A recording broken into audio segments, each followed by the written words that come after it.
পর্যায়ে আপনাদের সামনে বক্তব্য নিয়ে আসছেন গণ অধিকার পরিষদের সম্মানিত যুগ্ম সম্পাদক, আজকের প্রোগ্রামের সম্মানিত বিশেষ অতিথি, আমাদের সকলের শ্রদ্ধাভাজন ভাই মোহাম্মদ ইসমাইল হুসাইন ভাইকে বক্তব্য রাখার জন্য অনুরোধ জানাচ্ছি।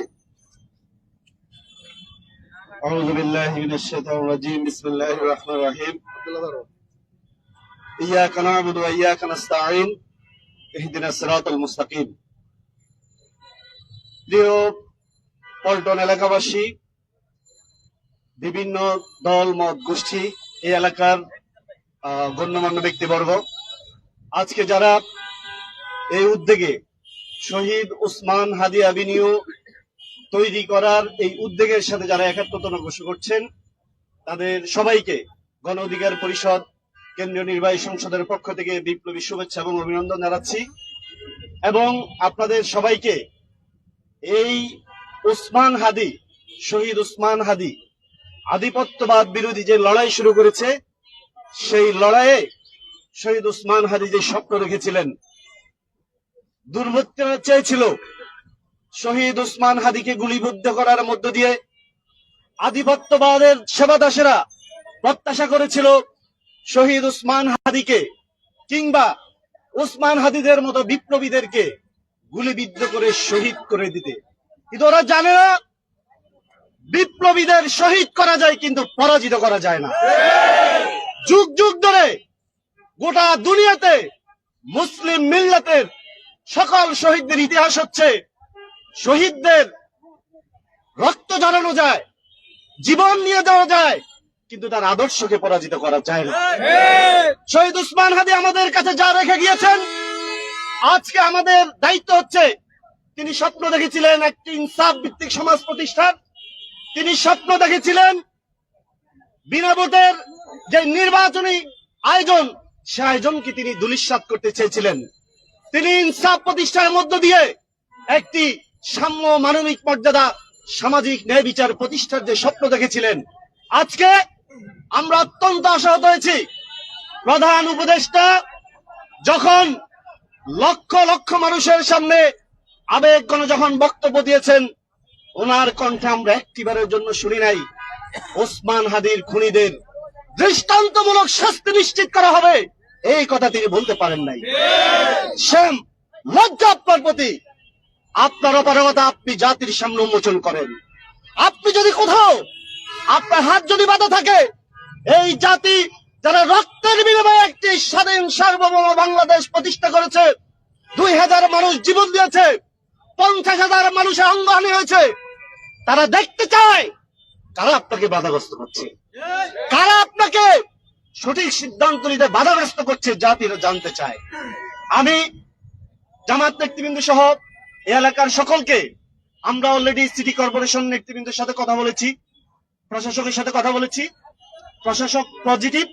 আমরা আশা করি আমাদের এই প্রচেষ্টা, আমাদের এই ধারাবাহিক প্রচেষ্টায় শুধু পল্টন কালভার্ট রোড শহীদ ওসমান হাদি অ্যাভিনিউ নয়, আমাদের বুকে, আমাদের কলিজায়, আমাদের চিন্তায় শহীদ ওসমান হাদি 56,000 বর্গ মাইল যতদিন থাকবে, বাংলাদেশের ইতিহাস যতদিন থাকবে, আধিপত্যবাদ বিরোধী লড়াই যতদিন থাকবে, ওসমান হাদি আমাদের অন্তরের কর্ণকুহরে থাকবে ইনশাআল্লাহ।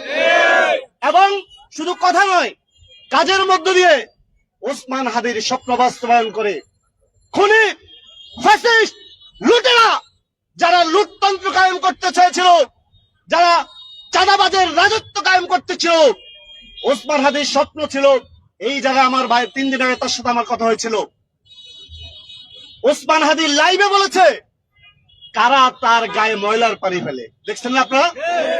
ওসমান হাদি 10টা কল্লিশ দিয়ে শাহবাগ থানায় জিডি করেছে। রাষ্ট্র তখন এই ব্যাপারে সম্পূর্ণ নির্লিপ্ত ছিল। আজকে ওসমান হাদি শাহাদাতের পর তার লাশ 3 স্তর, 4 স্তর, 5 স্তর, 10 স্তরের নিরাপত্তা। এই প্রহসন বিপ্লব পরবর্তী এই দেশে আমরা এই প্রহসন বরদাস্ত করব না।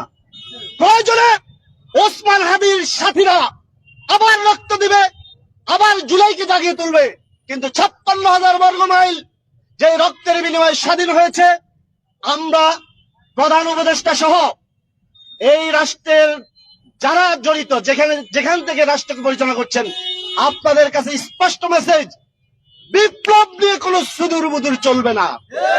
বিপ্লবীদের আকাঙ্ক্ষা নিয়ে কোনো তাল বাহানা, বিপ্লবীদের স্বপ্ন বাস্তবায়নের ক্ষেত্রে ন্যূনতম কোনো যদি অনীহা প্রকাশ করা হয়, ওসমান হাদির সৈনিকেরা, সহযোদ্ধারা, শহীদের সহযোদ্ধারা জীবন দিয়ে আবারও প্রয়োজনে প্রমাণ করবে জুলাই বেঁচে আছে, জুলাই বেঁচে থাকবে, আধিপত্যবাদের কবর হবে ইনশাআল্লাহ।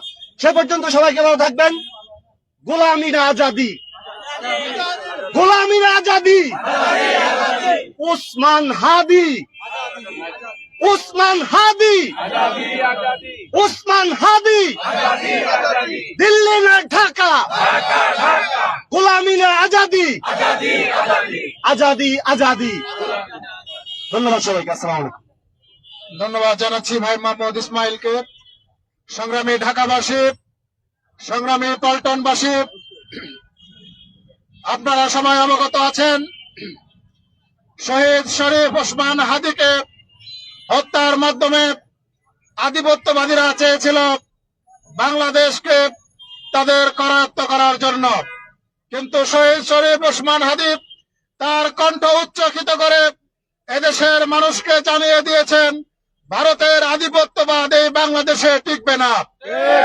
সংগ্রামী জনতা, এ পর্যায়ে আপনাদের সামনে বক্তব্য নিয়ে আসছেন আজকের আলোচনা সভার সম্মানিত প্রধান অতিথি, বাংলাদেশ জামায়াত ইসলামী ঢাকা মহানগরী দক্ষিণের সম্মানিত কর্মপরিষদ সদস্য, পল্টন থানার সংগ্রামী আমির জননেতা শাহীন আহমদ খান।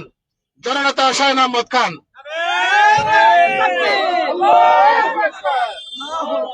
আউযু বিল্লাহি মিনাশ শাইতানির রাজিম।